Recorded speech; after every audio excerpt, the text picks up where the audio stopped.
and or pure product. So intangibility is one. Any other characteristics? Perishability. Okay. What's perishability?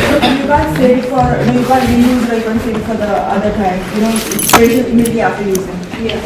And what's product? Or what did you use? We can't reuse it. No, we can't use it again. That's the problem. Yeah. It's one time use. Intangibility, perishability. Heterogeneity, what does that mean?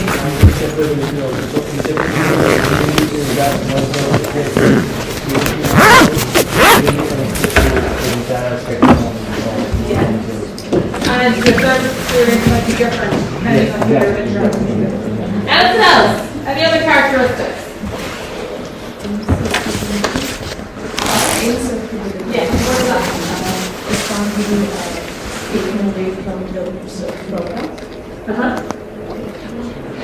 Inseparability, so that you can't remove the connection with the service. So it could be that it could be a product, or it could be the service experience and service delivery process. Okay. Any other characteristics of service that we haven't covered? So we also talked about this idea of the famous marketing mix that we had, and that from a service point of view, your marketing mix is extended. So how does the services marketing mix differ from the traditional marketing mix?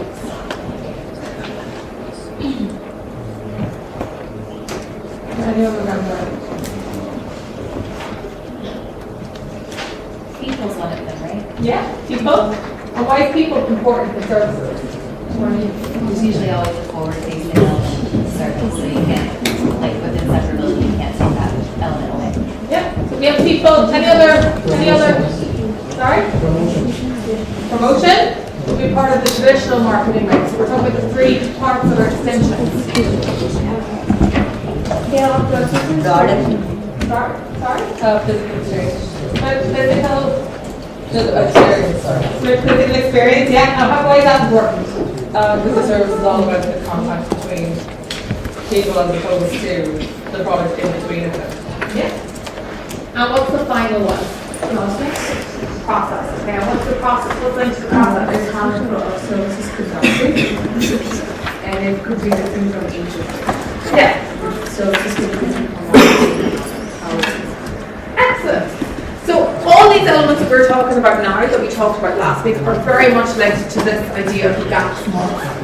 The GAPS model has been developed to I suppose, overcome some of the difficulties that are arising within the marketing sphere in terms of the characteristics or the dimensions that are related to services and those additional proof needs in the promotion and marketing. So we have learning outcomes for this morning. The first is to explain what the GAPS model of service quality is and how it can be used to understand service quality, understand the difference between customer expectations and perceptions, identify and explain the gaps that exist, and identify the factors responsible for each of the gaps. Okay? So, for each of the four provider gaps. So, for example, the last learning objective is something that we're going to be talking about again for the next 10 weeks. But for today, we're really focusing on defining what the model is, introducing it to you, and if you think about thinking and questioning how it can be applied. Before we begin, one of the students told me that my text is very small. I enlarged it today. Is that better, or would you like it to be bigger again? Bigger again? Yeah, just for the people that are at the back. Because I know, like, in the other class, when the first week we were at that angle, now I'm going to be able to see anything. Okay. This is so sorry. Yeah, so that's no problem. So I'll make the text bigger for next week. Is that all right? Yeah, just for the people that are at the very back. Yeah, no problem.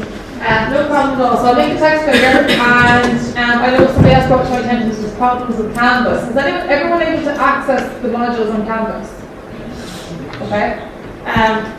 They should. They on my end they look like they're published and the content is published. But there's also problems with students in attendance. So if you have been to class, you've signed in via Quarkly and you're being marked active, can you let me know and I will freeze it with iTest. Is that alright? Perfect. Okay. So the learning outcomes, we're introducing the GAPS model. So most Most of the content for this week is taken from chapter 2 in your textbook, but we also have other sources. So this is the paper that some of these definitions and some of these questions are arising from. And it's available online. So this is actually part of the textbook, but if you put in this reference point, you'll be able to access a PDF copy of this paper. All right. So one of the big questions that us as marketers often discuss in relation to services is, okay, we realise the characteristics of services, we realise that there are issues with it, but we also realise that services are really important to our economy and to the functioning and value-added propositions related to our products as well. So one of the questions that we continually ask ourselves is, okay, so in the scope of what services is, how can we, as an organisation, deliver services in an organised way? So that we can set prices, for example, so that we can measure, so that we can react and manage service delivery. So think about the characteristics of services and what problems do they create. And this is something that we're going to be thinking about for the remainder of the next 2 hours and beyond. Whereby, okay, now we've introduced the 7 Ps of the marketing mix, so we talked about the characteristics of it. But what problems do they create? And as marketers, we're problem solvers. So although we recognise these problems or issues with services, this really important part of our economy, we also want to recognise that we can overcome these, and we can identify and implement models in which to do that. So an example, so I'm going to give you an example that I experienced last year in relation to the services, and it goes back to this idea of how can we deliver services in an organised way, and what the characteristics of services, and what actually happens when things go wrong. Okay, so back in February 2022, I mean February 2021, it was a midterm break. So very, very busy time for the hotelier sector, and we're emerging out of COVID-19. So this would have been at a time when demand for our service could have been at its peak, because not only was it midterm, but it was also a time when people were beginning to travel again and beginning to experience services again. So this had an impact on price. So obviously the prices went up because demand went up, and so when I was going through my service experience, I picked the cheapest of the pricey bunch of hotels, if you know what I mean. So all the hotels were more expensive than they should have been for their location and their rating, but it was good hotels based on reviews, etc. The hotel was fully booked for the weekend. There were 2 nights stay booked. So when you arrived, there was one receptionist, 25 minutes. You were waiting to check into the hotel. When you got to the right of the receptionist, there was no dinner reservations available, or you got a cancellation for early dinner, which was in about 5 minutes' time.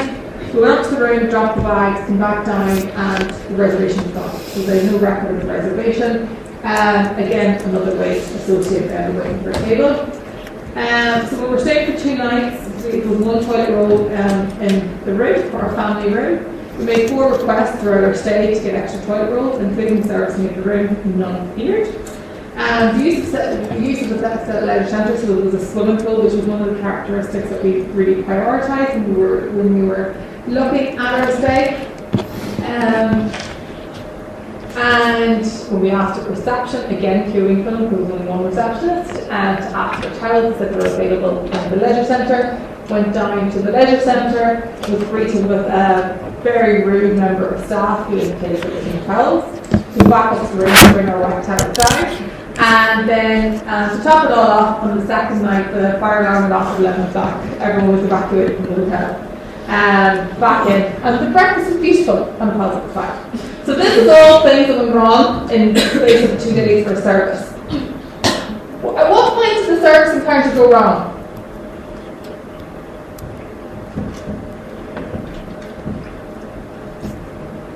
Yeah? There was no service recovery? No service what? Recovery. Yeah.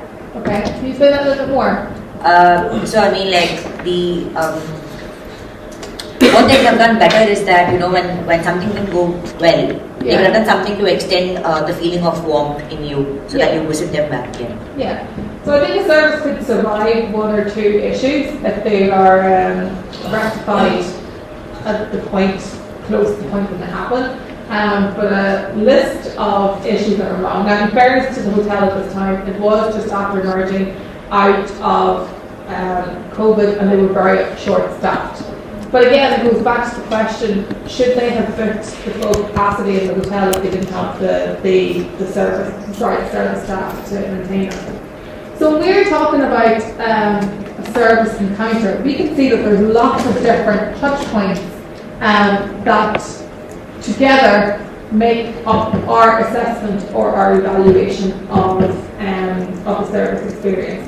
And actually, the expectation for something like a hotel visit might start beyond whenever you enter the hotel. It probably starts at the search side of things, whereby you're looking at pictures of the hotel, you're looking at the reviews associated with it. So again, this is just to identify the complexity around the overall service experience and the different touch points that managers and service providers need to consider when they are trying to develop these service experiences. So one way in which we can overcome or try and overcome and manage these issues within the services is through the GAPS model. And Dolphin, Bittner and Dwayne et al. Capture actually quite nicely the different benefits the GAPS model gives us as marketers. Okay, so the first element of the GAPS model, the first benefit of the GAPS model is that it positions the key concept strategies and delivery and decisions in delivering service quality in a manner that begins with the customer and builds with the organisation's task around what is needed to close the gap between customer expectations and customer perception. What we're going to talk about in a few minutes is this idea that the customer expectations and customer perceptions are at the centre of the model. They are really, really, really important. And they're something that us as marketers we're considering at all aspects of the service delivery and the service encounter. And we need to try and manage that. So we need to try and communicate to our consumer what the service is going to be like without inflating their expectations or their perceptions in relation to it. One of the lovely things about the GAPS model is that it considers the entire service encounter. So what we're going to find is when we go through the GAPS model is that it does look at the customer side of things, but it looks at how the company or the business can try and manage all these different touch points that could go wrong in the service encounter. It provides a comprehensive and integrated framework for delivering service excellence and customer-driven service innovation. So not only does it provide a framework for us to understand the different touch points with our consumer and how to manage that, it provides us with a way of measuring service quality. So, for example, there are 5 gaps in the GAPS model, and we could undertake an assessment of it, and we can figure out that okay, we're really excellent in 4 of these, but there's still one gap that we need to close.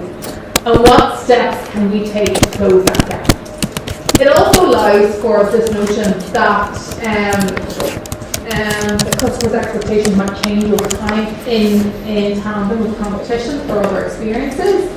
So it allows us it allows scope for this idea of customer-driven innovation to close those gaps.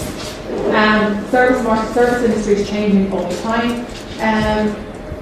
Can you think of any disruptors in the service industry? I can't remember if it was this class or another class we talked about last week. Can you give me examples of disruptors within service industries? So companies or services that have maybe revolutionised the sector. Uber. Who said Uber? Okay, what did Uber do? So the entire concept that was before Uber came was to directly book a cab from the local people and not having technology built into it. they got the technology part right, and the best part is that that technology part was not only implemented in US but the entire world.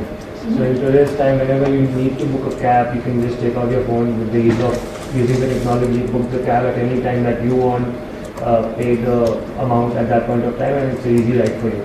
So you don't have to wait and wait for the person to arrive and all those things. So, how many people have used Uber? Yes, the majority, so you know how that works. So what they did is they also tried to integrate tangible attributes to it, so the likes of when you book a cab, you know how much it's going to cost. Exactly. When you're ordering it, you know how long it's going to take the person. You can see them coming towards you, and there are security measures related to that, whether they are as strict as it should be. That's still under debate. Okay, so Uber, a disruptor.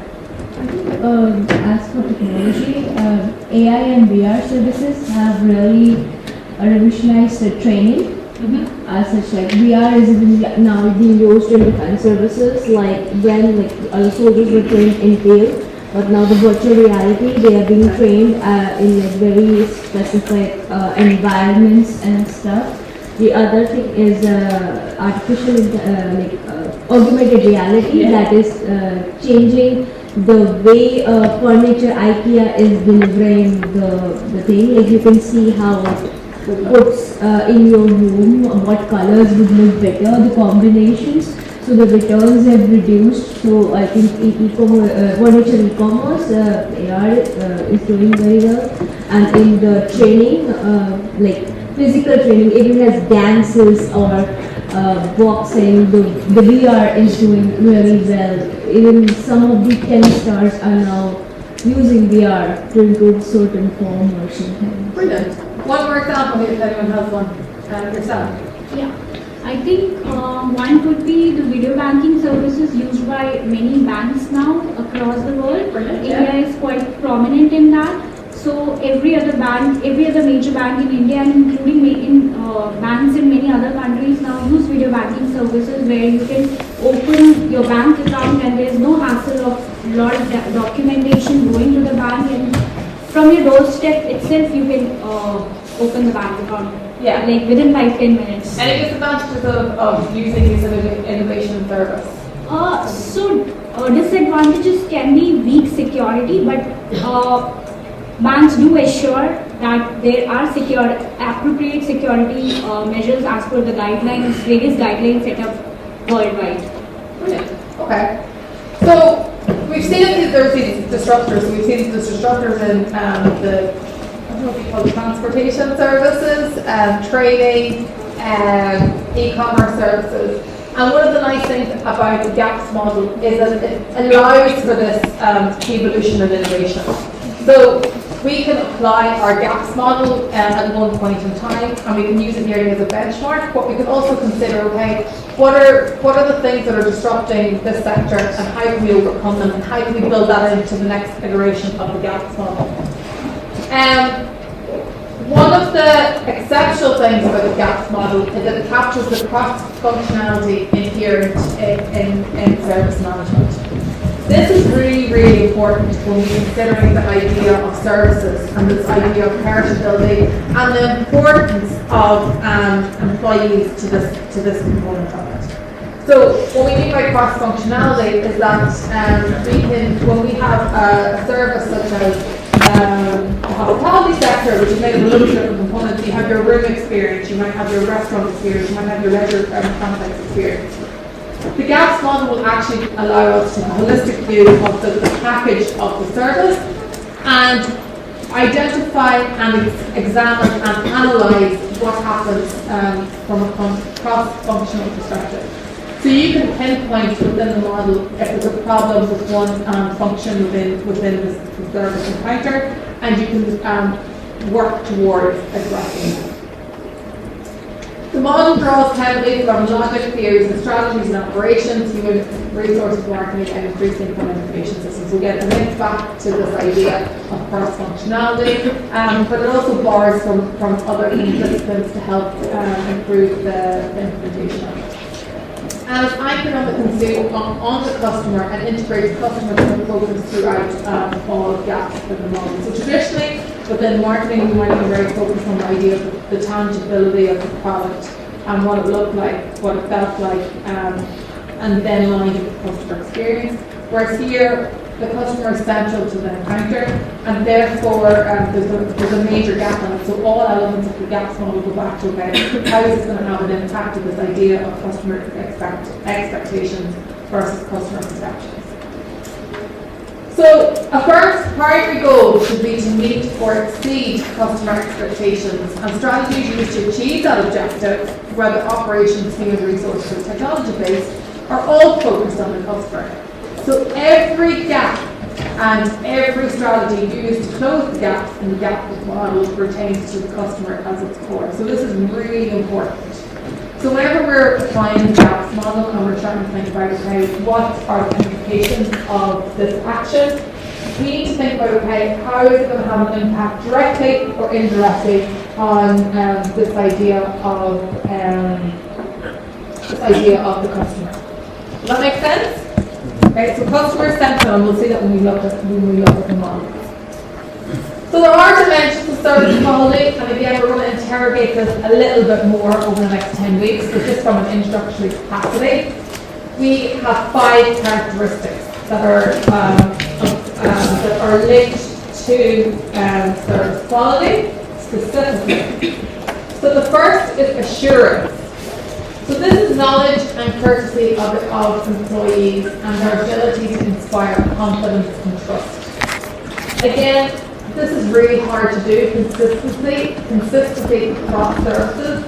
But us as service marketers, we have to put systems in place to try and make sure that there are assurances related to that. So one example that I came across, which I'll use for all of these dimensions, is if you think about Disneyland. Okay, so some of us haven't been to Disney World or Disneyland, but others have experienced it. But from what you might be aware of Disneyland, it's very consistent no matter if you go to the Disneyland, Euro Disney versus Disneyland versus Disney World in the United States. We're trying to have this consistency across different areas. So assurances. So say for example you bought your ticket online to get into the theme park, you went to the gate and your ticket wasn't working. You need the assurances that you can go to the customer service desk and you can try and you can talk to somebody and that they'll activate your ticket. You have the confidence and trust they will do that for you. Empathy, so caring, individualized attention the firm provides for its customers. So say for example, you have a special requirement that you need to be considered as a park. But again, these service employees will be very much empathetic towards that, and that they will identify the processes or the theme park rides that might be more aligned to the need to your needs.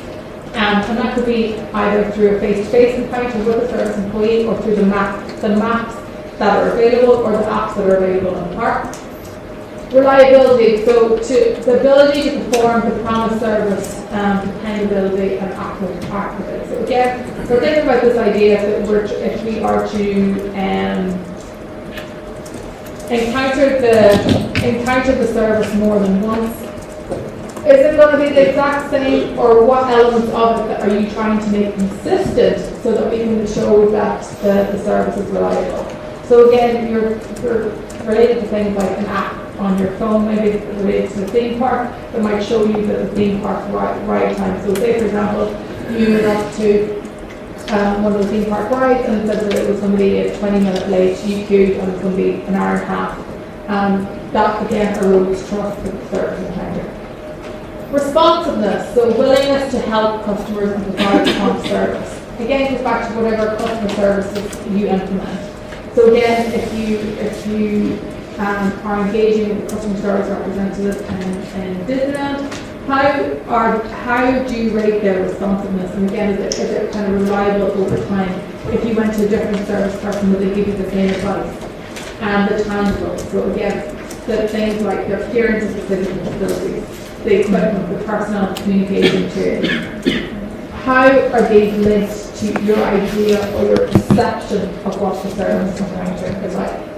So if you take the likes of Disneyland or Disney World, I don't think any of their service communications will describe the child bawling, crying, the ice cream on the floor, or because they're impatient because of waiting.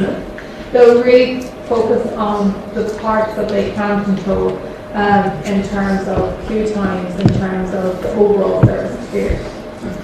So these 5 dimensions of service quality are really, really important, and it's really important that you understand how to implement them. So we're going to do a little bit of work on that now. And they're linked to all the areas of the GAPS model. So we'll be moving on to GAPS 1 now as well. Yeah? What's the difference between empathy and empathy? So empathy, it could be a feeling. It could show that you care about your customer. So it could be that, for example, so even outside here this morning, I see that there's a new space for the provision of wheelchairs or provision of buggies. It's symbolism of that you care about your customer, that you can resonate with them, and that you can connect with them. Whereas the tangibles could be the means of communicating this. So it could be your email messaging, it could be the overall physical experience, it could be the equipment, or it could be the extra products and services that they offer to help you. So empathy and tangibles can be related, but they're slightly 2 different things. One's more about the feeling and how they relate to customers, and the other one is how to support them. So that's a really good question, because all of these together as a package help build towards the service quality experience. Okay? So again, one of the problems with these are that they are open to different interpretations, that there's this idea that there's a lack of consistency through services. So we think, okay, how can we measure these dimensions of service quality? What can we put in place to ensure that we can be consistent over time, but also we can measure that?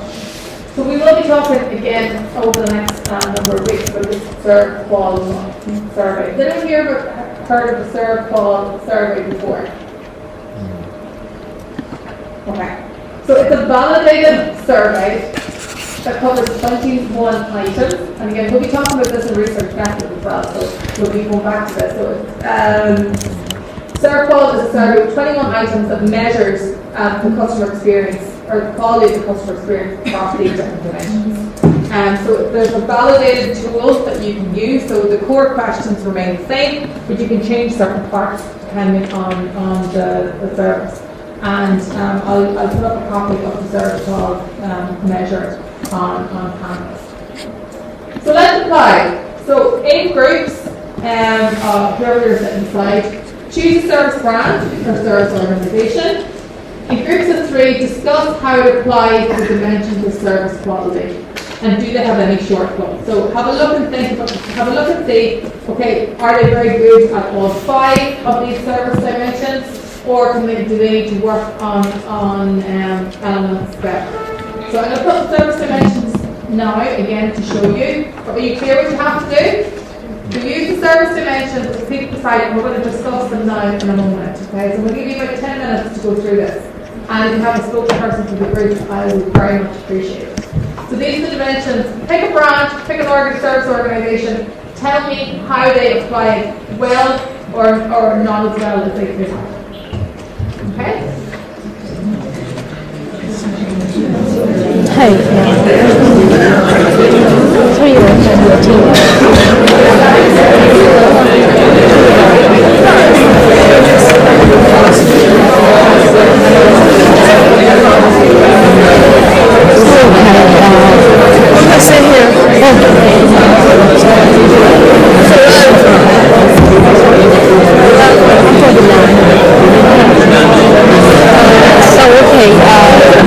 What do you think, do you have a brand name in your mind? Do you have a brand name come in your mind when brand name? What do you think? Because, Chinese we use different apps, so I don't know. We use the same brand, and what do you want the brand? Which one? Okay, so when I buy a laptop, then we have customer service.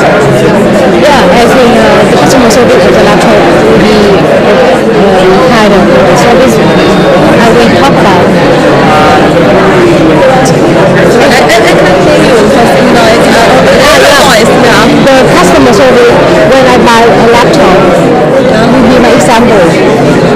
How about you? Basically, we should choose the right brand because I see his questions of things like we should choose the brand to discuss the whole thing about the 5 points like this, right? So I don't know which choice is like choose one brand or like every like every nice both with choices. Yeah, okay. So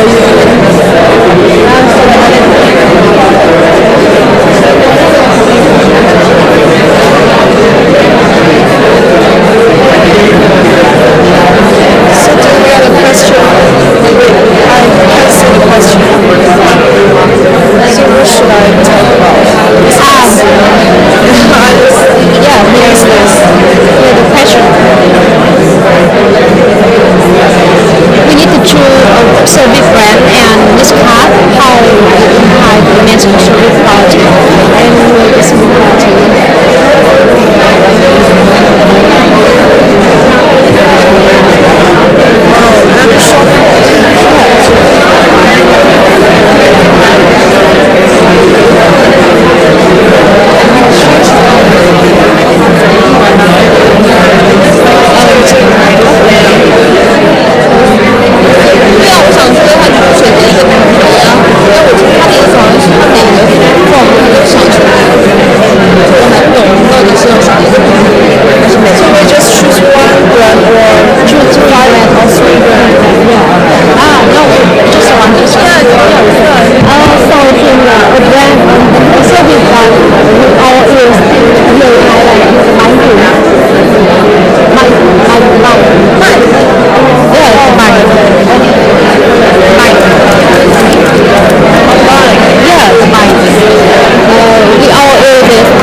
insurance, I mean, the employee is so knowledgeable and they have profession in their career, so they provide us the knowledge and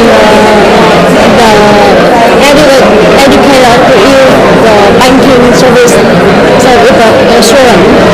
The second is empathy. I mean, when we have a problem, they will request the service and they will send us an email about the updates. Network empathy. And reliability means when you register, they will inform us about the day of delivery.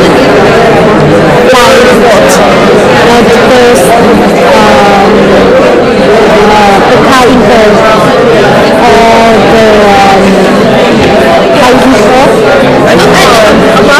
About this reliability, I think it's maybe like a promise because for example the bed, I put my money in the bank and they promise put my money and receive.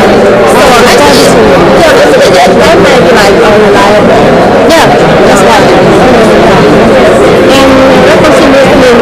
And whenever we have a problem, we can call them or we can ask them for a solution.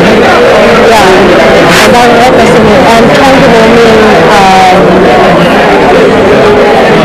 due to how short, no, bank short, like ATM. Oh yeah, that's right. ATM is everywhere. Yeah, I know. So what's your name? Mine. Nice to meet you. Yeah, I'm Charlotte. I'm Charlotte. You can call me Charlotte. Charlotte. Yeah. My Chinese name is So you're from China? Yeah, I was from China. Asia. Yeah, I know you have same clothes like Iran.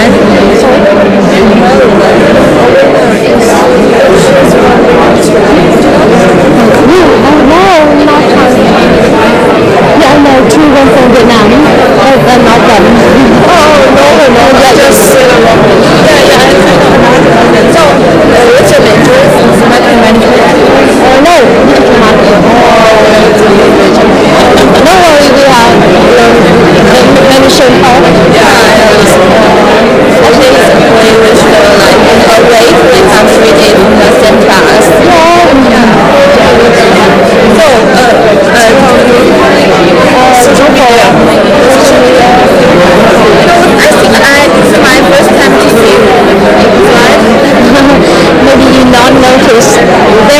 in the past or you cannot remember? I go to school every day. So sales before? You sales before? Yeah, I know the you because yesterday you stay in the center of the class, right? Yeah, I know. Do you have a WhatsApp? Yes. Yes. Is that popular in Wuhan? Is that a popular country? No, WhatsApp. Yeah, I see that everyone uses WhatsApp instead of Facebook or Instagram. In the country, I use a lot. Really, just WhatsApp. Let me scan.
Yeah, as a service. So I'll cover the exact 5 points first, and then there's shortcomings that what needs to be improved in that.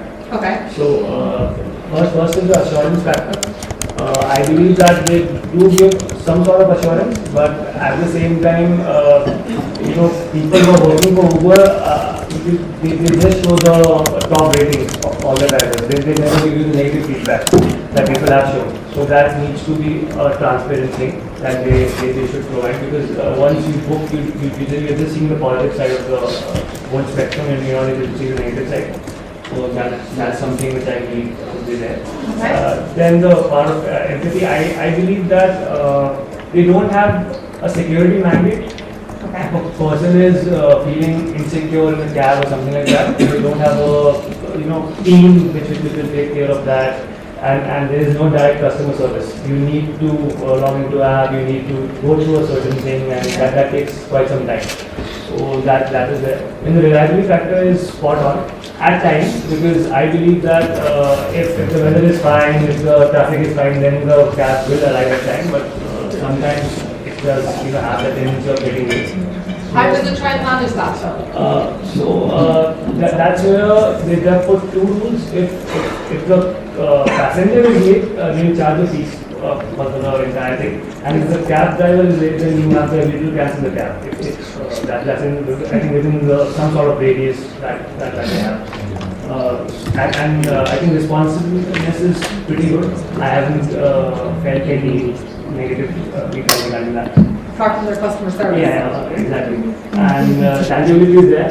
So what can be improved in tangibility is that they don't show any photographs of the entire cab. They only show the outer nameplate and stuff like that. So if there is let's say the inside of the cab is not properly maintained, or some sort of malfunction is there, so that needs to be addressed by the company. So that is not being done. So I believe that can be improved. Perfect. Did anybody else choose Uber first of all?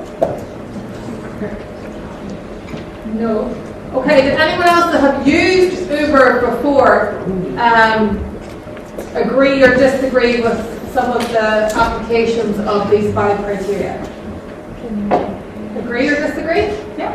I kind of disagree on responsiveness. It's very city specific. Okay. Like for example, I'm from Bangalore, and there is a internal dispute between the drivers and the Uber. Like drivers are not giving the fair rate. So they ask us when we book up, they call us up, the customer, and they say how much money is it showing, and if it is not as per their perceived, how do you say, desirability, they will ask us to cancel, and if we don't, then so this is a very big problem in a lot of cities.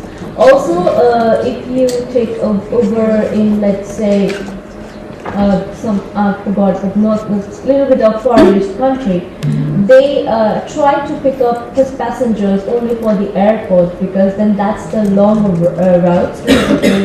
I think it was Vietnam, if I'm not wrong. I don't remember, but I was so they only prefer the routes where we are going to a tourist destination, because, or to the airport, which is a longer destination. So that then they can say that, hey, if there's a tourist destination, that hey, I'll give you the tour of the entire city. So you give me that much more money as such, as per the kilometer. So yeah, I think the reliability over there, specifically with some Western tourists, went down, because then if you are hiring them on your own risk, there is absolutely, like, if they take you somewhere else and you don't know, like if they're taking you to other destination or they're taking you somewhere. It happened in Brazil as such. There was another case of an Indian couple. So reliability is like it is service, and it's all manual, so it depends. I would say that reliability is really compromised in certain regions where like they cancel the ride and then they take you for the entire money. And the tangible, like he said, I would say that how is the physical car? You have absolutely no idea. And there can be times when there is a different vehicle coming for a different number, and a lot of people don't check that. But like those are the things that there is a gap in the service and empathy. In certain countries, they just say that, hey, you have to dial equivalent to 911 or 999. And in certain countries, that's not really an option, because the local authorities might not be able to reach there in that certain time. And the company has no empathy for the tourists, or specifically people who are not local. Yeah, so you both raised some really good. There's actually one more thing which is happening specifically in India. Listen, please. I don't know if that is the worldwide spectrum or not, but specifically what I have observed is that because Uber is charging a particular percentage, let's say 15 or 20% of the entire fee to the app, and that has to be paid by the cab drivers. So what they do is, let's say if the fare is fixed at 260 rupees or 270 rupees, the cab driver will directly call me and say that you cancel the ride, I'll come and pick you up and you give me the entire amount. I don't want to pay the 20 rupees or 30 rupees to Uber.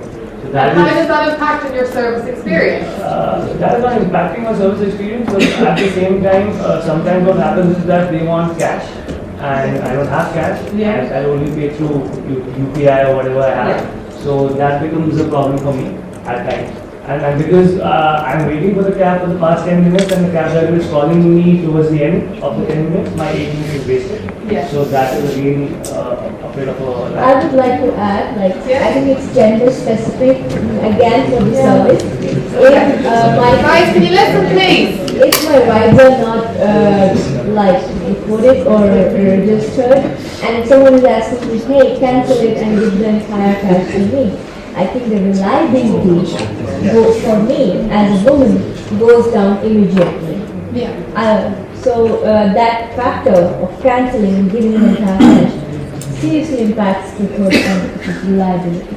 So when Uber themselves are going through these 5 dimensions, they're probably ticking all the boxes to say, okay, we're fabulous and all of these, so we might have to work a little bit on empathy maybe, we're always going to progress in terms of the tangibles. But from a customer point of view, you've raised some really valid points that Uber as a service provider needs to raise.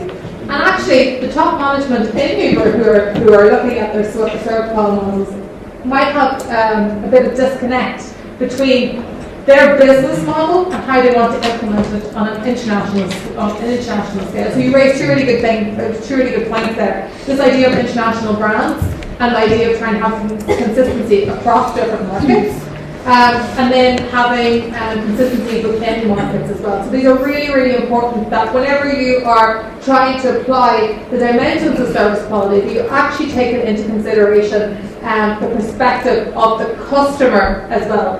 Because of both of these discussion points, you also raised the issue of the employee and the discontent with employees. I know they're probably subcontractors or indirect contractors, but because they're dissatisfied with the policies and procedures within the Uber brand, they're trying to disrupt the business model, and therefore they're disrupting the service experience by asking the consumer to deviate. Okay, we're going to use one more example. Then we've got an example that they'd like to share. We'll go with here. So we want to share about like. You're going to have to talk up, I'm sorry. Can everyone hear? Yes. So we would like to share our examples from Amazon. Amazon, okay, yeah. So it's based on our personal experiences in the last several weeks. And recently I want to book another laptop because my old one was low. And then I ordered one from the Amazon. And then I think 5 minutes later I have a better option for it, and then I cancel it. Okay. And then I found they still cut 2 of my money in my account, my credit card. Can you listen, please? Sorry, can you listen, please? So I was a little bit panicked, and then I dialed for the Amazon customer service, and it was a girl. She answered the phone, and she was being very quiet. And I told her about my question and told her this is my first time for using the Amazon, and then she said no worries, and we will explain how the rules works in the Amazon UK, and we will promise you will not cut any of the additional monies before you receive your package. And then after I end the call and then actually solve my problem, there is additional email comes from my mailbox which said that during our calls we found that you have these kind of problems and worries, and we will explain it for you in words again. And then it's the very the detailed the information and the description about how they works in the delivery service. And then when the day they will send you the package of the delivery, there will be actually a GPS the service for you to show the delivery, the transformer will where it is, and then when he will deliver the package to you. I think it's a very good service for me from another country to experiences this kind of customer service and also the delivery service in Ireland. Great. So apply this now. What assurances did they give you? Yeah, so the assurance, I think, it's their confidence and also their knowledge for solving these kind of problems in these kind of the shop call or these kind of emergency situation. Okay, so you gave them a call. Did the response to the call seem scripted? Yeah. Okay. And was that a positive or was it a negative? I think it's a positive. Okay. Okay. And also for the empathy, because I was pretty panicked and I asked them very hurried words, and then they said please be calm down first, and then we will explain what's going on first, and then we will answer the questions. Yeah, brilliant. And reliability? And reliability, they just you mentioned, they will send me an email to explain what's going on, and then they promise will send me the package in the next 2 days, and then they will do it. Great. Responsiveness, in other words, good. Yeah, I think. Yeah, and then tangibles. Yeah, for the tangibles, I have to say every kind of Amazon package they have their outcomes or the Amazon logo on it. Whenever you how large the package is, and the stuff when they deliver the package to you, they will wear the uniforms and they will say wish you have a good day, and this is the package from Amazon. Great. Does anybody else look at Amazon as their service experience? No. Anybody have contrasting experiences with Amazon? Yourself? Regarding the uniform thing, Yeah. that only happens there, not in India. Nobody wears the uniform of Amazon. Is it an Amazon uniform or is it the delivery driver uniform? In Ireland, it's two So different. there isn't any uniforms over there. Okay. So you're on those. Person will come, review the product and leave. And do you wear ID badges? Nothing of that sort. You Okay. can only look at the box that says that it is Amazon. That's the only tangible part that you can do. So is there any issues with not having a uniform for delivery driver services? No, there isn't any problem as such, but yeah, the whole authentication part is a bit, Yeah. diverse at that point. But I do believe that if they are following this structure across the world, they should follow that in India as well. Because India is the biggest. Can you hear some Indian friend talking? And how do you think their employees think about that? So can you You try connect to with the implement a class? uniform I policy mean, in a can you country that doesn't understand have a what uniform you're policy saying? before? Totally. It can be tricky, yes, internationalization of services. Maybe 60 to 70%. Yeah, I'm afraid that I'm the only person who will not understand her completely. So Speed is too fast. yeah. You can use this. But they still wear a uniform when they're. But you know, when this guy is speaking, the software just broke up. So Aside, I have not used Amazon before.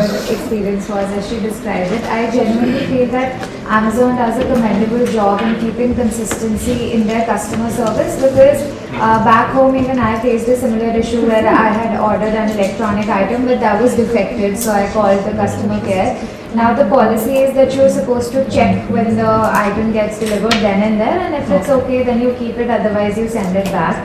So the customer care executive was very polite, and they went over and beyond to calm me down and tell me that okay, this is the rule, this is how it's supposed to be. And then exactly like her experience, it was rectified immediately. I was sent another piece, then the whole communication was solidified by another email explaining the same thing. So I feel when it comes to customer service exclusively, there's a lot of consistency all around the world, which is a great quality. One last point here before. Yeah, I wanted to speak the company because I have been an Amazon seller and Amazon Prime seller. So the assurance for that matter, like we go through a rigorous check of the product and we have an internal system of the time customer orders. The staff works in shifts. Yeah. So within like 2 hours we pack the order, and then there is a simple email, like it's a buzzer basically, they're automated emails. It's just a click that, hey, if you ordered at 9, the customers have ordered at 9, by 10, there will be an automated email sent that your product is packed, so that is an assurance, and then they leave the delivery system. Also, there are 2 types of deliveries. One is Amazon Prime, which is actually done by the Amazon employees, and the other one is done by so it's basically the price positioning. If you are a Prime member, then you are given certain thing. Reliability. I have worked with other e-commerce dealers because I work with manufacturing and the whole product. The reliability of Amazon is extremely high, because every time we are scanning, so even by hour, I can track down your product, where is it. Of course, I'm not the front face, I'm the back face, but the systems are there. Responsiveness, Amazon has made it mandatory for the sellers to have one point of contact exclusively for Amazon, and if the one contact doesn't work, the mail is escalated to me, who owns the company. So that's how they are responsive. Like if she calls and there is a product delay, so first is employee and then directly the higher management. The tangibility, they have a 15 points guideline for tangibility, like how the product should be tagged and stuff. And there is a surprise checks, like there will be a shadow package order placed, and we don't know as a seller that it's from the Amazon team. Yeah. So if that is a problem, I would lose my batches. There is a gold seller, silver seller, and we get monetary benefits as a seller. And considering how much market share they have in anything, no seller will ever use Amazon. So they really are trying, but definitely there are gaps. Yeah, and I would say that other external factors may come into play here as well. So for example, I don't want to show that I'm biased towards Amazon, but there were a lot of issues in terms of employee rights publicised in the last number of years, and the working conditions. So that might have an impact perhaps on the empathy side of things. From a consumer point of view, they might say, well actually I'm not going to buy from a service even though it has exceptional customer service because of the way they treat their employees. Okay, we're going to pause there, and it's just gone 10 o'clock, and we'll be back here for about 10 past 10, and then we're going to introduce the gap model and how you're going to apply it.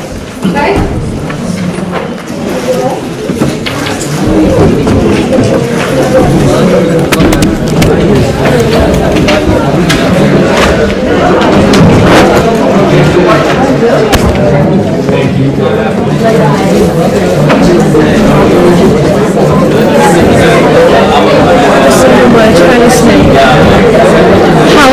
pronounce it?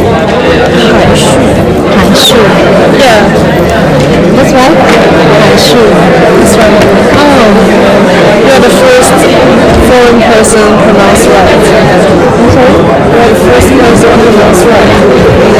Except for Adam. Oh, no. That's my honor.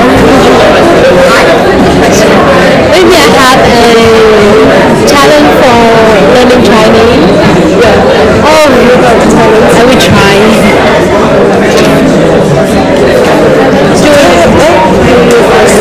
I want to ask whether you live near school. Oh, about how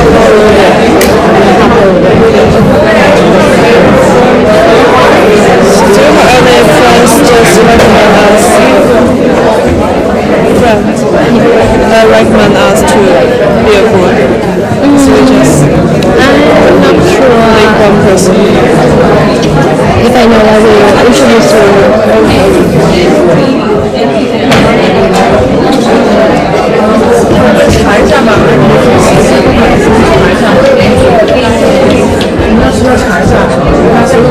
So who is your group member? Who is your group member?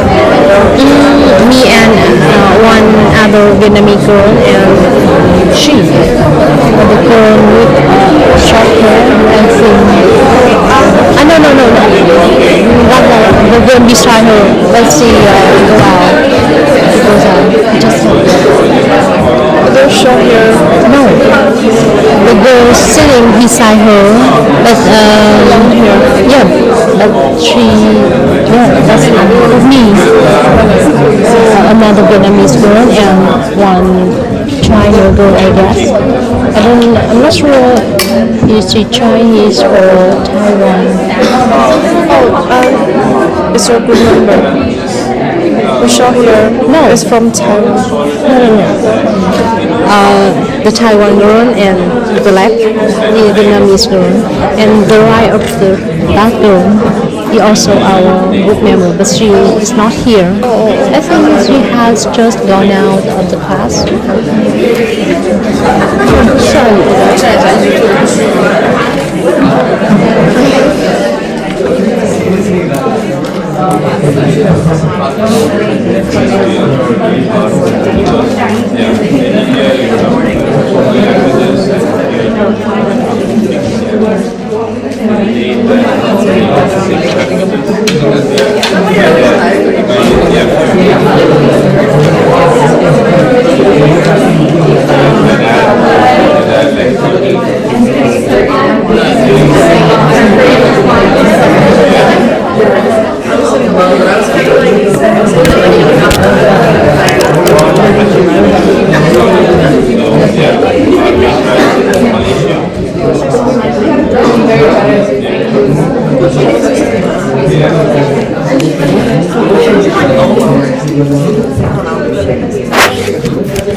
Yeah,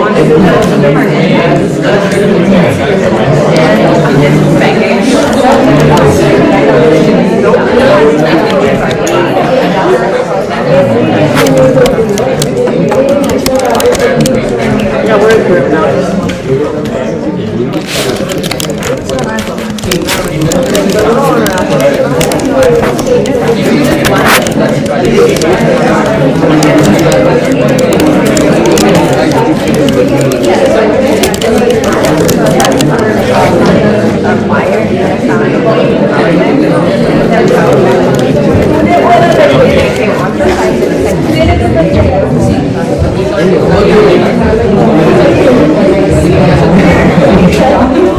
Why do you choose Ireland to study? Study to, Just my friend recommended me. What about you? Yes, the English-speaking country for 1 year study. Yeah, when you're studying this. I don't want to take so much time to study. I want to apply job and make money. So are you going for several years or just graduate from undergraduate study? Undergraduate study, you just graduated from university or work for several years? I graduated from my country. There's management in my country. So before come here, you just work for several years or just? I have 2 years experience.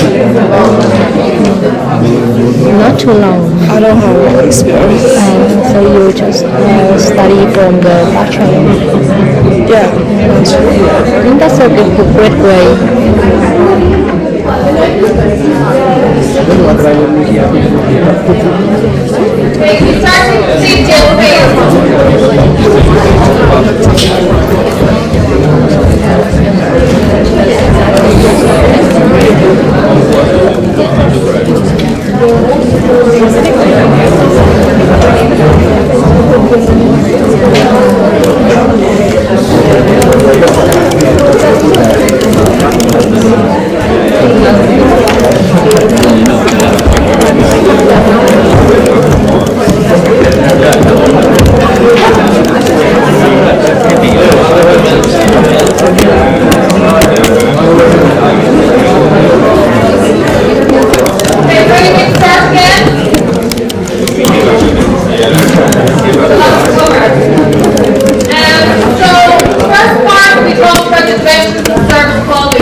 Within the gap, we need to think about how are we achieving these 5 dimensions of service quality, or we find that maybe one aspect of it may be lacking.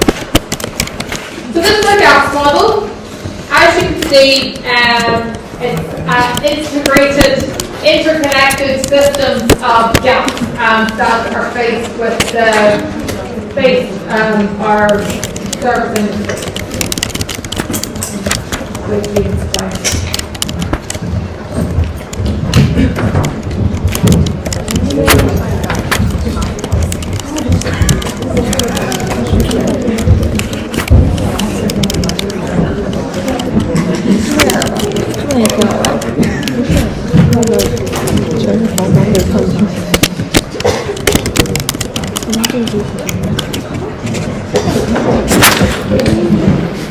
Okay, so this is the gap model. What you'll find in the gap model is that the customer is key within it, right? So if we look at gap 1, we're looking at expected customer service versus perceived customer service, where we're really looking at the customer, we're looking at the gaps from the customer's perspective. So this is very much looking at the customer facing side of things, okay? As you can see, a lot of the gaps really focus on the provider side of things. So these are the things, or these are the processes, these are the elements that the organisation has to control in order to in order to make sure that their service is performing as it should be. As you can see from the model, we're looking at things like expected service versus perceived service. What's the difference between the two? These are the things that we're going to be talking about in a minute. We're going to look at the idea of service delivery. What aspects of service delivery could be problematic and how we're going to manage that, versus external communications to customers. So if you're sending a message to a customer related to service delivery, what does the external communication say, and how is that looping back into the customer perceived expectations versus perception? Customer service versus customer-driven services, design and standards, and the company perceptions of the customer's expectations.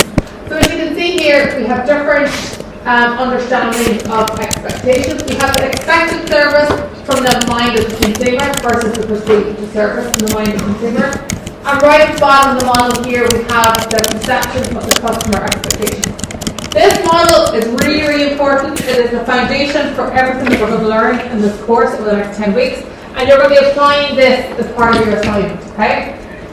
So we're going to break it down into smaller chunks now for this next lecture. But again, we're going to be going into looking at the different gaps as the weeks go on in a lot more detail. So there is a lot to cover for the next 10 weeks. And for your assignment, what I would say is you're going to have to prioritise the elements that are relevant to the industry that you're picking. So I'm going to give you your assignment next week, and I'm going to allocate your groups. As per the policy and the discipline, groups are going to be randomly allocated for semester 1. And so I'm probably going to do that through Canvas if I can get it up and running properly. Okay, so the first gap. Customer gap between expected service versus perceived service. So customer expectations are standards or reference points that consumers bring to the service experience.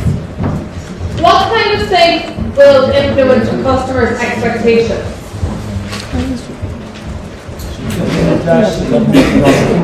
The marketing of the company, yeah? Word of mouth or things that they've heard from other customers. Feedback. So word of mouth, things you can't control, which is word of mouth. Anything else? The amounts of money we are paying. Yeah, so price and price elasticity. So we probably all accept that if you're paying, that if you're going to try and stay in a hotel during a premium period, that the price is going to be, I wouldn't say inflation, the price is going to be increased, but it's the value of the expectation of what you're willing to pay. All right? Anything else? Past experiences of the customer. Past experiences. So you can see here there's loads of things that are controllable and uncontrollable uncontrollable that we in marketing have to consider. We have to consider past experiences, both of that service and probably of similar services. So what are your competitors doing and what are we doing better? So what are the standard procedures? Standard procedures are really, really important because these are the minimum standards that the customers will expect from a service. You could choose then to go above or be above that. You wouldn't really consider going below that depending on the different models that you have. Again, there's organisations that have come into industries and completely disrupted it. So for example, air travel in the past has been seen quite prestigious and an expensive service, whereas Ryanair's business model completely disrupted that. Their attitude to no frills travel really fundamentally changed their customers' expectations depending on the brand or the service that they're experiencing. So we know that from looking at different airline brands that there are probably different categories. We'll have the low-cost carriers versus kind of the longer haul, which again could be seen at a higher price point. But you still have certain expectations of what to expect on design. Whereas customer perceptions are subjective assessments of the actual experience. So how can a customer's perception be changed? Or how do you develop a perception about something?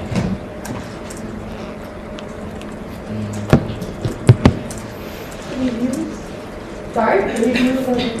Yeah, so reviews can have an impact on your expectations, but it can also change your perception of something as well. Does that make sense? Can you understand the difference between the two?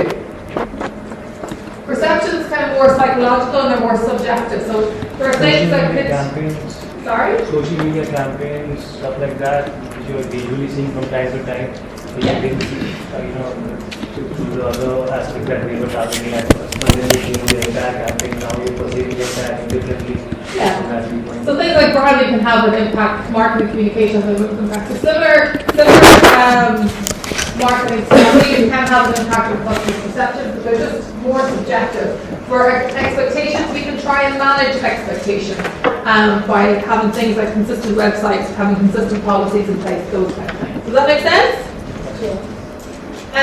The problem is, marketers need to understand perceived service expectations or perceptions in order to try and reduce this gap. So say, for example, hotel has 4-star status, but the client comes along and has higher perceived expectations of it from looking at the website, that they had a pool or they could have had sauna or spa facilities, and that's really heightened their thought process around what the experience might be.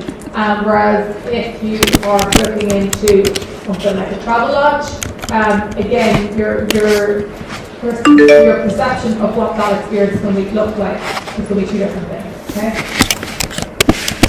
So this interaction here, the customer gap between expected service and perceived service, is actually the core of the gap zone, and all the other gaps are feeding into this. And there are lots of different processes and lots of different interactions that may positively or negatively affect this gap. So you might be combining other gaps within the model to try and reduce the customer gap, and hopefully from a holistic point of view to be able to narrow all of the gaps over time. And the aim of services marketing is to actually bridge those gaps. So to manage expectations and perception of service. So the provider gap. So we've looked at the customer gap and what it is, it's expectations versus perceived service. But from a provider gap point of view, there are 4 gaps, okay? And these 4 gaps are the gaps that occur because of organizational management, okay? And they are very much affected by things like planning, things like strategy development, and can be impacted by both internal things that are happening within the organisation versus environmental things that are uncontrollable. So there's loads of different factors that might implement these gaps, but it's our job to try and understand them, process them, measure them, manage them, okay? So gap 1 is not knowing what customers expect. Gap 2, not selecting the right service quality design and standards. Not delivering to service designs and standards. And gap 4, not matching performance to promises, okay? So these are the 4 gaps we're going to introduce today. Again, we're going to go into a lot more detail over the next 10 weeks, but it's really important that you can understand the basics of what they are. These are all in your textbook as well, okay? So I've taken these explanations of gaps, the figures directly from your textbook in chapter 2. Okay, so the first one, gap 1. So we're looking at customer expectations and company perception of customer expectations. So there can be a gap in relation to what we think that our customer expects versus what they think that they would like to expect. And there are a number of things that we can do to help manage this. The first that can be contributing to this is inadequate marketing research orientation, okay? So either your company hasn't done any market research on your customer base, or the research isn't focused on service quality. So if we look at the service quality model and how it can be applied, so we've given a survey to your customers, what we found, what can happen is that the company will focus on the priority areas for them. So things like the leisure facilities, things like the restaurant, and things like that. But they might look at the entire package of the service and count it together. And therefore there's a gap within our knowledge, or it's not focused on quality. What other problems are with trying to measure service quality, say again in the hotel sector? Has anyone ever got a customer satisfaction survey? At what point do you get it? Sorry? Towards the end of the checkout. And what does that mean? Why is that a good time to receive it? Yes, you have experienced the entire facility and all the things that we have to offer. Okay. And now you can adequately see that where the rating stands and what is your perception towards that. And how do you receive it? Who gives it to you? The checkout counter or the person or personally by the manager at times. So the manager is. Yeah. So there's ways that you capture this information. So it could be a checkout, it could be a post-stay survey, or another way that the hoteliers show that they value your customer service quality index is that they leave it in the room. So there might be something in the room set bedside to give you the opportunity to fill it in. What type of people fill out surveys to do with service quality? Have any of you ever filled it out? Yeah? What kind of services, what kind of situations have you filled it out? Well, I was going to say, I feel like it's either people on the very positive or very negative. Yeah. Like if I had an incredible experience, I might do a survey. Or if I had a really bad experience, I might do a survey. But if I just had a kind of what I expected generic experience, I probably wouldn't prioritize it. And why? Just because I feel like I wouldn't have anything very impactful to add, and they delivered what I expected, and I wouldn't feel the need to take the time to do that. Yeah. To either praise them or not.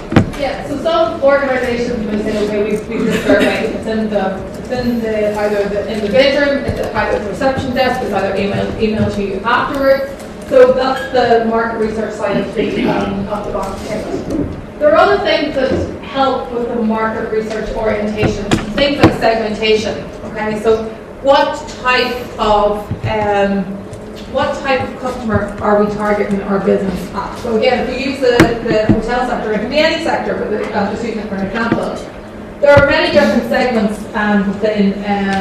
within the hotelier sector. So you might have a focus on corporate clients, you might have a focus on family clients, you might have a focus on international tourism. So again, depending on your understanding of who your customer base is, you'll get a better viewpoint of what the customer expectations are. And again, it's not good enough to just do research at one point in time.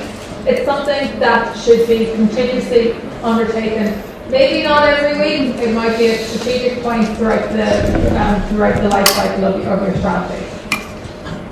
Another aspect related to research is the inadequate use of market research. So that was upward communication. So you've done your research, you feel that you've developed your profile, but you're not communicating the feedback to your entire organisation. So for example, if you were in a restaurant and you were continuously getting negative reviews because of the slow service, the food is fine, the service is slow, but you're not communicating this to the other staff or the managers who are looking at the supplier or looking at the employee side of things. That's something that could increase this gap between the perceptions of the customer and the customer expectations. And again, services are very complex, and the type of employees that you have in services, depending on the industry, can be on precarious contracts. And there might be this idea that there's insufficient communication between contract employees and contract employees and managers. The difficulty that may arise is that there could be things like inadequate training. It could be that they don't, if you're working on a part-time basis at a job that you know that you're not going to stay in for the long term, you mightn't be given as much effort into the service experience as maybe one of your colleagues up there for the long term. Too many layers between contact personnel and top management, and this can cause difficulty because the results of the research and the feedback from the consumer might need to go through many layers of management.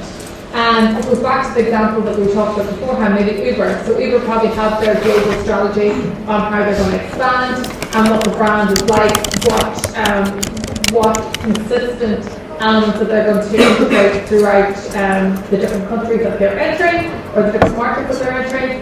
However, they mightn't be aware of some of the challenges that are happening at the customer facing point of view at the start. And then insufficient relationship focus. So once you've done your market research or not, once you've done your best to try and understand customer satisfaction, there's a lack of market segment. There's a focus on transactions rather than relationships. What do we mean by a focus on transactions rather than relationships?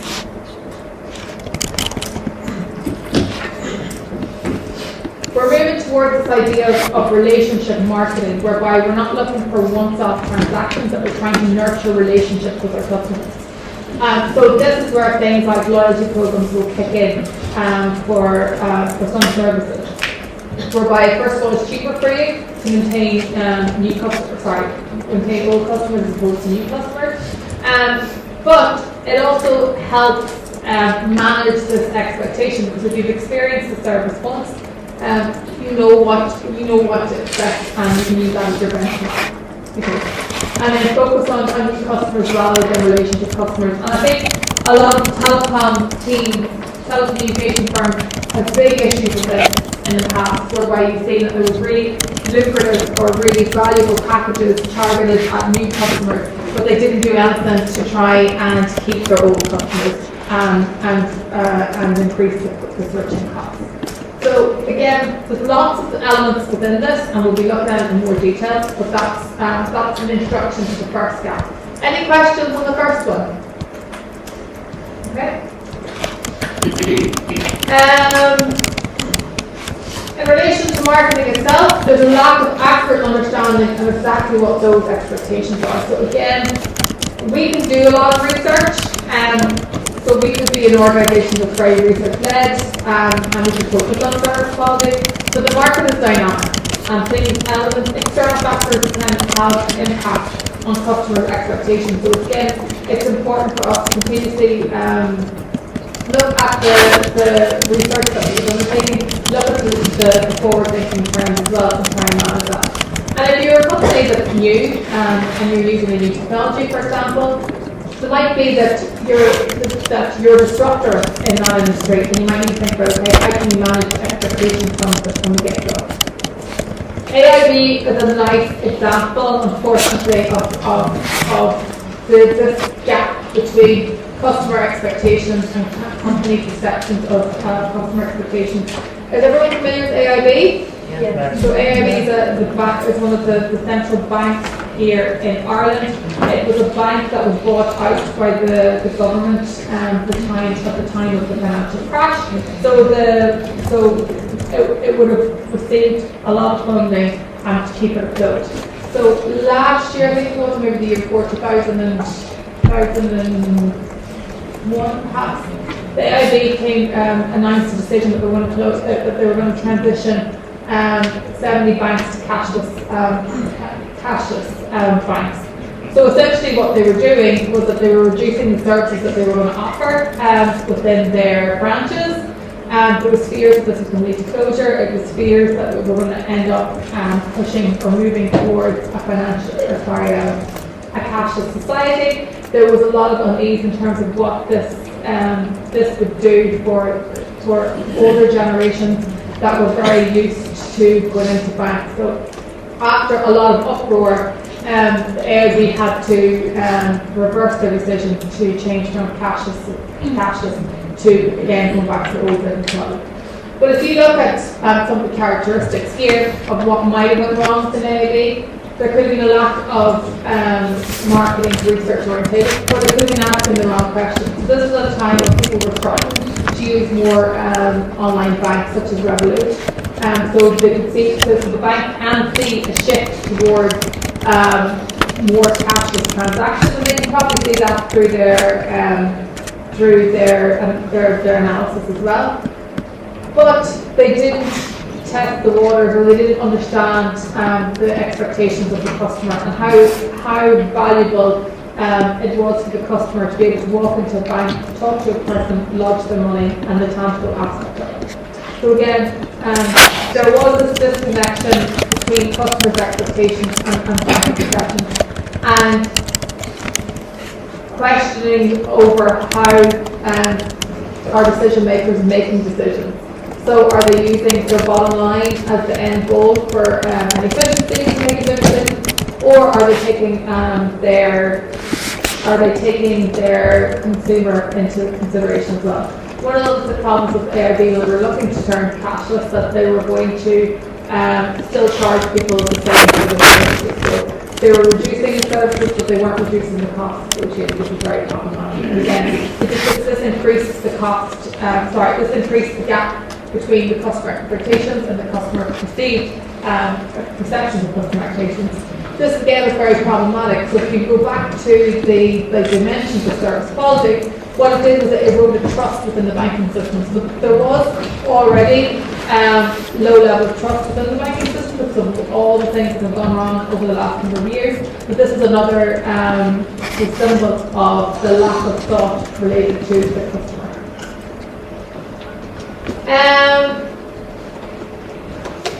When organisations have strong relationships with existing customer, gap one tends to be smaller. And that's because you're working with your customer to help manage these expectations. Relationship marketing is becoming more and more important. And it's always been in practice, especially on the larger kind of business side of things. But firms are increasingly implementing customer relationship management programs to help with this idea of building the relationship and to reduce this gap in the gap one. So frequent flyer programs are one way of doing that. So airline companies, car rental companies, and hotel chains. Maybe concert pre-sales, depending on the brand that is associated, could be another incentivized plan to stay with an organisation. So you're always building these relationships and you're moving away from these one-stop transactions. So the next gap two, is looking at customer-driven service designs and standards and customer perceptions of customer expectations. Okay. So again, there's three elements that are part of this gap. Poor service design, so unsystematic new development process, vague undesigned service design, and failure to connect service design to service positioning. So if you had an issue with Amazon and they hadn't really very quickly solved your issue with their scripting, with their staff training, and with their follow-ups, you could have criticized them for having poor service design because you didn't understand the way that their business model worked. So there's an absence of customer-driven standards, a lack of customer-driven standards, absence of process management focusing on customer requirements, and absence of formal processes for service quality goals. So if your organisation aren't prioritising service quality and embedding that within their goals and within their standards, that's really problematic because it reduces the consistency across the market, across the service experience, and you'll see that physical experience becomes more important.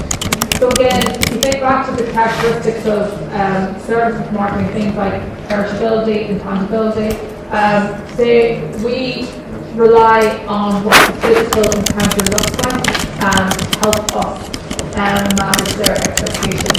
So for example, Juries, which was brought over by the Leonardo Hotel, if you listen to their advertisements, they are really focused on this idea that the only thing that's changed is the name of the hotel and the rest of the experience should be consistent. Service-based design does not meet customer expectations and employee needs. So again, we were talking about even with Uber, the likes that they focus on the outside of the cars, but you don't know what the inside of them are like.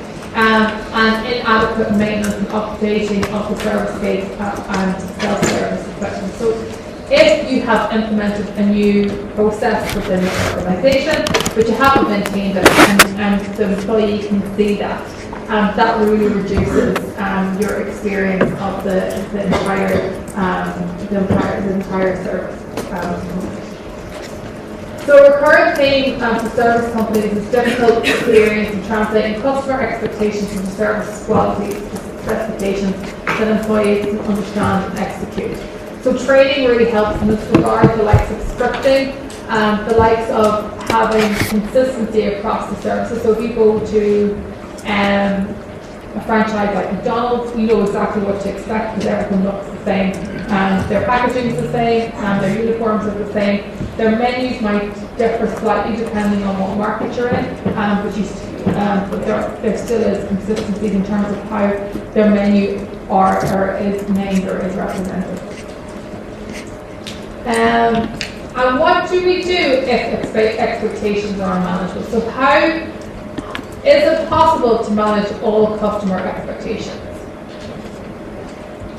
No. Why?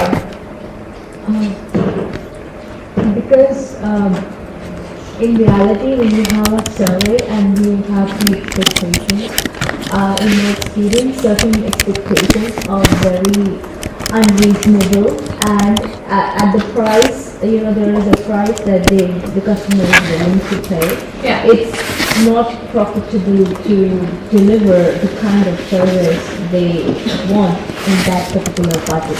So it's like if you deliver and the budget constraints are the thing, and then it's always you have to make space for human error.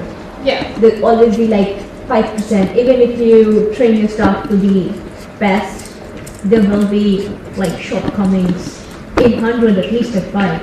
Yeah. So the thing is that you can remedy the situation, but there are like for example in health industry they want more creamy of a particular product, but then they don't need high calorie count. Now this is an unrealistic expectation, and that comes out when you can conduct a customer survey. Exactly, yeah. So sometimes you can't manage everything to do with the customer's perception, like they expectation, but what you can do is you can put process and you can make sure that you're consistent across the communication tools to make sure that you can manage the customer expectations as much as possible. I will come back to this next week when we're talking about what happens when trying to design new services. So how can we actually manage expectations when we're designing new services? So again, we're thinking about consistency. So in terms of, has anyone here got Revolut? Yeah. Was it a big transition to go from bricks and mortar banking to Revolut? Yeah. Yeah? Yes. Did anyone agree or does anyone disagree? Was it easy, hard to go from? Easy. Okay, what makes it easy? Yeah, so Revolut is an online bank. So and the bricks and mortar bank would be like AIB, where they have online services, where you can go in and you can talk to people, and you can talk about your money. So what are the benefits of Revolut? Money. Just put in their phone number and then, or their username and then they have the money. Yeah, brilliant. Yeah, so it's easy to send money. It's also easy to exchange your currency. Like so, if you're going to a different country, I've done that numerous times where you exchange currency because the transaction rates really effective in the countries. Yeah. And it's dynamic. The exchange rate is dynamic. You said it was going to be difficult. Why was it difficult? I don't know what you're talking about. I guess I'm older, so I'm used to the more traditional based meetings of going into a bank and everything, and then there's that irrational fear of, if I keep using this service, eventually we will end up being in cash society. Yeah. It's kind of scary to me because there's like that thing when you have cash, it's essentially, in my opinion, like using credit cards, it's easy to spend an influx of cash. Yeah. Because in reality, you're like, you don't know how much you have at that moment. Whereas cash, you can say you're not as anymore. Yeah, so cash used to be tangible, and now it's become nearly an intangible commodity. But Revolut is a disruptive force, especially for the Irish market, because it's something that was so different from before. And there is this idea where they have to build trust in the brand. So you wanted to be the first mover in terms of moving to a Revolut, but you might have waited till somebody else recommended you. The way that they motivated people to do this was by giving you cash back. So did any of you get cash back for recommending you to friends? Did anyone avail of that function? Yeah, one person. And again, that's a good incentivization whenever you're trying to disrupt or introduce a new service. The other kind of things that make some people nervous about Revolut is the idea, okay, what if your app breaks and you can't access it, and the disconnect between the customer service side of things because you can't go into a bricks and mortar site for it. But again, there's lots of things to consider, but Revolut have really tried to manage this idea or set the standard for internet banking or online banking or whatever the term for it is. So one of the most important ways to avoid the provider gap too is to clearly design services without oversimplification. So you don't want to make them oversimplified, and you don't want to make them incomplete, subjectivity and bias. So you want to be able to design services that are complete, that you are removing biases from, and that they're not subjective. So the things that you can do are things like creating a website, things like creating websites, testimonials, those kind of things to help try and manage that. Related to the gap one, you could be thinking about things like market research. So you need to be thinking as well of not just the gaps model in one point in time, but how it could possibly evolve. So what would your gaps model look like in year 1 versus year 2 or year 3? So gap 3 looks at the service delivery and the customer-driven service designs and standards. So these are things like inefficiencies in human resource policies. So if you're having problems with recruitment, and a lot of the service sector have had this over the last number of year or two, in terms of it's really difficult for them to find staff that will stay within roles. So what they've had to do is they've had to change maybe some of the aspects of their services. So what they've done is they've reduced their hours that they work, or they've reduced the number of people that can come into the service. And again, this is to manage the expectations so that people realise that there's not going to be a huge wait time, but you're doing something to try and mitigate it.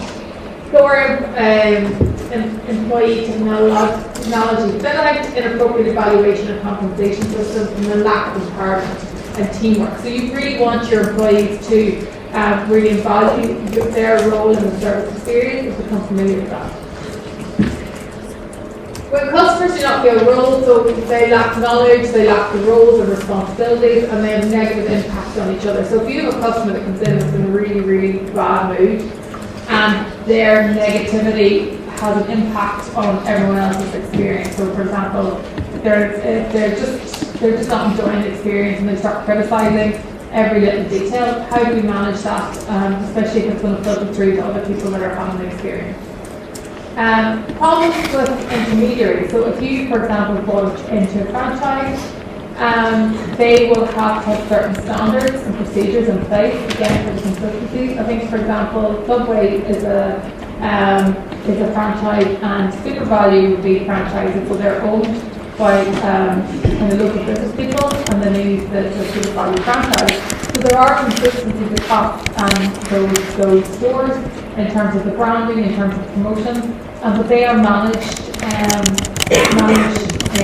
different ways. So for example, the SuperValu area that I work, the area that I live in, there's a lot of problems with staff shortages, and you can see it within your experience within the organisation.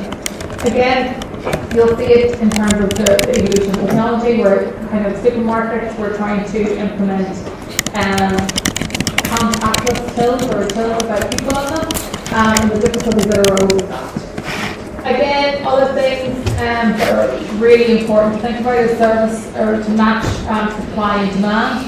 So again, if you are opening a restaurant, if you're working in certain industries, it's really important that you plan ahead and plan accordingly, as well as try and promote that. And then inadequate service recovery. So if something does go wrong, which it will go wrong because you're dealing with people and you're dealing with all these processes, how can you recover from that? How can you save the relationship over time? So the last one, the last one. The last one here is the service delivery versus external communications. So one of the major difficulties with GAP 4 is communications to consumers involve issues that are cross organizational boundaries. So again, it's important that you're aware of the whole service state whenever you're considering this. And you're thinking about things that are not over-promising, having adequate communication, having internal communication. So this is the model. Again, we're going to go through it over the next 8 weeks. Be very conscious of the customer gaps versus provider gaps and how these will impact. And not only understand the gaps themselves, but the relationship within the entire gap. So what happens if you close gap 1 so there's still a big gap in gap 4. So I had some application questions, so I think we're going to wrap it up there now. So next week we are going to look at the customer side of things, and we're going to apply that. I will see you all on Friday at Airgen, okay? It's very relevant to this module and research methods as well. Your program director will be given a communication out today, where you will be at the meeting point for Friday. Is that alright? Does everyone here know where Airgen is? So Airgen is at the top of that. Do you know where the J student is? The entrance here? If you walk up that road to the traffic light, it's just the business park there, okay? Which means that we will be walking and presenting mobility issues. Let us know if you're driving. I